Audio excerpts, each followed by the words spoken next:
Wah, It is your friend Gracie from Small Worlds Big Adventures with a little Spooktober announcement before our review of the heart-stopping board game Space Hulk. This week, in the next 3 weeks, we will be giving away a game up from our personal collection. This week's is Unlock, Mystery Adventures, House on a Hill, a spooky escape room in a box.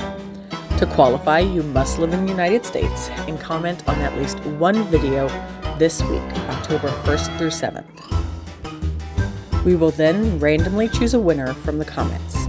Also, everyone who comments throughout the month, the 1st through the 30th, will be entered for a brand new copy of Horrified, a maddening cooperative board game with iconic monsters. We'll announce the winner by commenting on one of the winning person's comments and announce on each Sunday's video who has won. The more videos you comment on, the greater chance you will win. So let us know your thoughts on each game. Hi, this is Scott and Desmond. Hello. Today for Small Worlds Big Adventures, building community through gaming, and today we are going to review Space Hulk.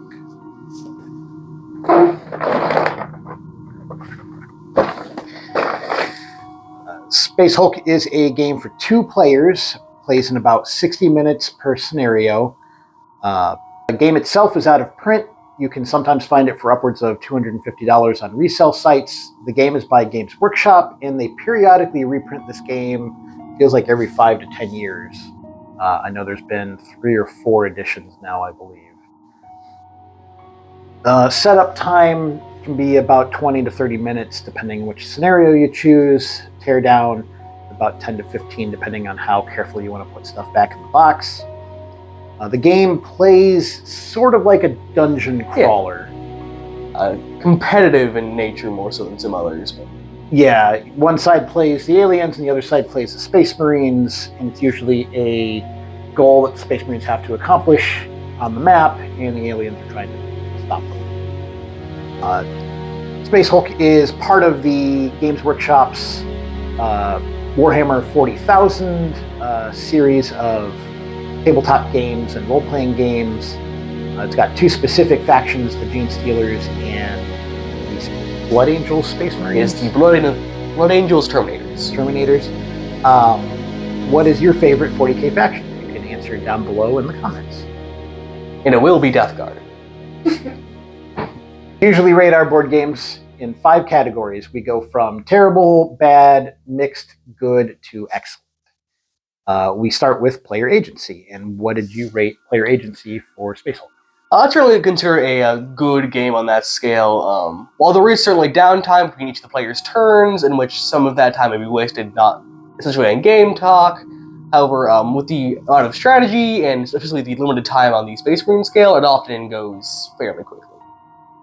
Yeah, I also rated player agency as good. There's a lot of tactics you can use on both sides. You are kind of running through a maze, so you don't have the option to do whatever you want. Something we didn't mention when we were talking about how the game plays is they are asymmetrical sides. The Gene Stealers play very differently from how the Space Marines play. And part of that is the Space Marines' whole turn is time limited to kind of show that the Gene Stealers operate so much faster than the Space Marines, which is kind of an interesting mechanic. Speaking of mechanics, what did you think of the mechanics? Overall, I rated them fairly good. I think there could be some expansion on them that could lead to more thoughtful gameplay. However, the existing mechanics in there do lead a variety of options for further tactics and available options. Yeah, I agree. The mechanics are also good. They do a good job of, 1, working quickly, and 2, kind of encompassing the action of boarding this ship and being attacked by aliens. Gameplay-wise, it's not quite the same as a tabletop board game if you're familiar with that, but it is similar to, and you can kind of get the feel of how that might play out. How about for the components? What do you think? Personally, I think they're quite excellent on the scale. The plastic models in there are often widely renowned as some of the best for the Terminators throughout any of the Games Workshop lineups of their various 40Ks, as well as, though there are some problems with the components, with warping and such, and when we discuss later, their laminated carded pieces they use for the map system are quite nice. as well as all the plastic components are well sculpted. They held up well after almost a decade of use, and really add to the theming of the game. Yeah, I think the components are good, not quite excellent. The sculpts are pretty amazing, honestly. This Absolutely. was kind of when Games Workshop started going from kind of their older, more basic sculpts to what they're doing now, and as a result, both the Gene Stealers and the Marines look pretty great. My biggest complaint is the cardboard pieces that make up the maze. While solid and thick, they warp.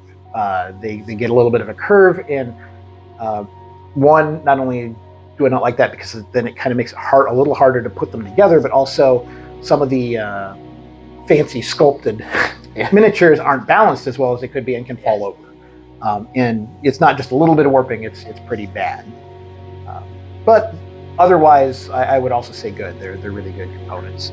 Theming, what did you think of the theming? Absolutely excellent. I've been a fervent fan of the universe Games Workshop has created with the 40K line, and this is another step in that process. It's a good mix of the grimdark theming of horror and like depravity that is often found throughout their systems, but without going too much into needless violence you can sometimes see in other games.